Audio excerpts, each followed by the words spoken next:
नमस्ते दोस्तों, आप सबका स्वागत है आपके अपने YouTube चैनल धर्म और नीति में।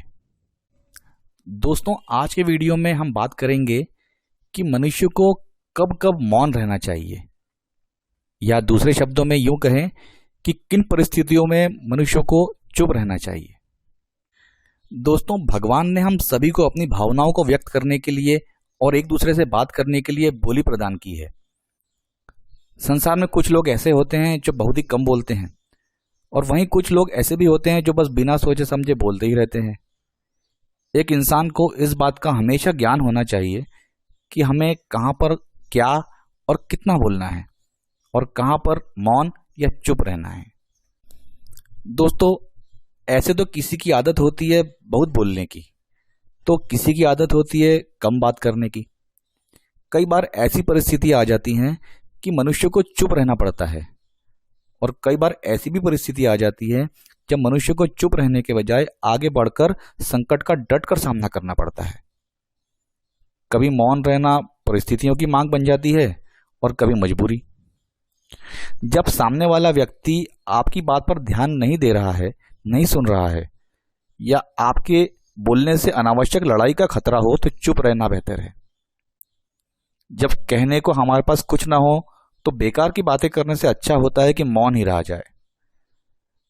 हमें उस वक्त भी चुप रहना चाहिए जब ऐसा लगे कि हमारी बातें किसी को बुरी लग सकती हैं या किसी के स्वाभिमान को ठेस पहुंचा सकती हैं।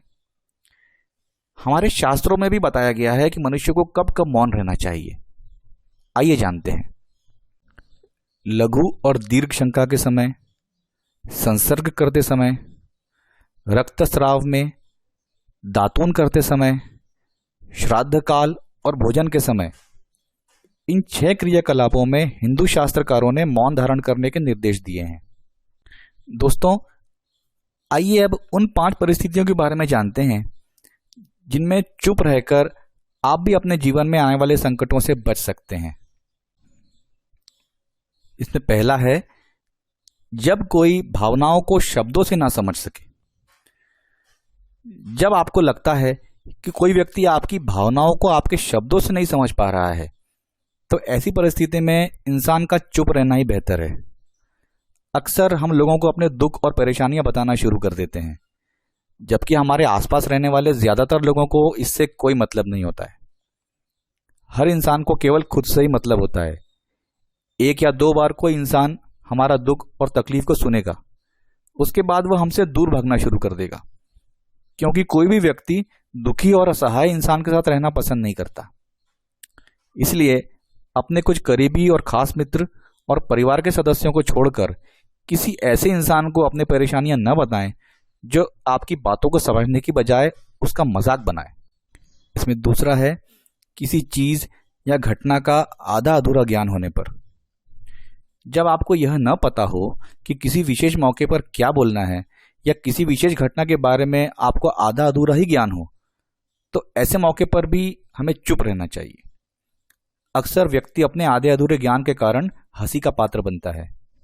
ऐसे व्यक्ति को लोग गंभीरता से लेना भी पसंद नहीं करते हैं। हमें कभी भी आधी अधूरी और इधर उधर से मिलने वाली जानकारी के आधार पर लोगों से अपनी बात मनवाने की कोशिश नहीं करना चाहिए। तीसरा है, जब कोई व्यक्ति किसी की बुराई कर रहा हो।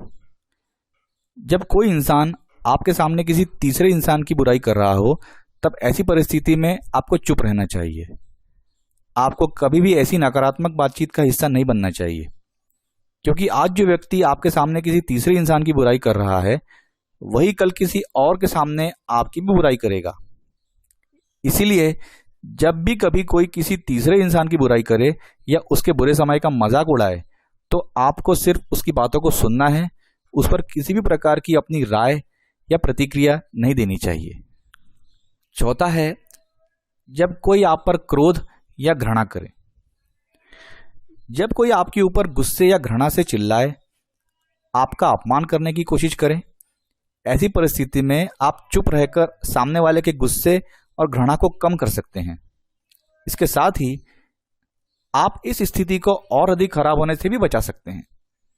गुस्सा कम होने पर जब वह व्यक्ति अपनी गलती का एहसास करेगा, तब आपके चुप रहने के कारण ही वह हो सकता है आपसे माफी मांगने का भी प्रयास करे।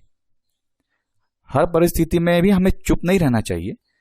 यदि कोई व्यक्ति गलत कर रहा है तो हमें चुप नहीं रहना चाहिए, क्योंकि कुछ लोग ऐसे होते हैं जिन्हें चुप रहना हमारी कमजोरी प्रतीत होती है। गुस्से के दौरान चुप रहने का यह तरीका हमारे सगे संबंधी, हमारे परिवार और मित्रों के लिए ही सही है, ना कि हर इंसान के लिए। हर जगह मौन रहने का कुछ लोग गलत फायदा भी उठा सकते हैं। और पांचवा और अंतिम परिस्थिति है जब कोई अपना दुख या परेशानी बताए। जब कोई व्यक्ति आपसे अपने जीवन की कोई दुख भरी घटना या परेशानी साझा कर रहा हो, ऐसी परिस्थिति में आपको चुप रहकर सिर्फ उसकी बातों को सुनना चाहिए। कुछ लोग ऐसे होते हैं जिन्हें अपनी समस्या सुनाने पर वे तुरंत समाधान देने लगते हैं, जबकि कोई इंसान जब अपनी परेशानियां हमें बताता है तब वह चाहता है कि हम उसकी पूरी बात ध्यान से सुनें, क्योंकि जब हम किसी की पूरी बात ध्यान से सुन लेते हैं तो उस इंसान को एक आत्मिक शांति का अनुभव होता है। उसे लगता है कोई तो है जो मेरी बातों को ध्यान से सुनना पसंद करता है। हम आशा करते हैं कि आपको हमारी ये जानकारी पसंद आई होगी। हमारे साथ अंत तक बने रहने के लिए धन्यवाद। तो दोस्तों, आज का वीडियो यहीं समाप्त होता है। ऐसे ही और इंटरेस्टिंग वीडियोस के लिए हमारे यूट्यूब चैनल धर्म और नीति को लाइक, शेयर और सब्सक्राइब करें, और दोस्तों बेल आइकन को ऑल पर सेट करें। हम आपसे मिलेंगे अपने नेक्स्ट वीडियो में। नमस्कार। भारत माता की जय। जय हिंद। वंदे मातरम।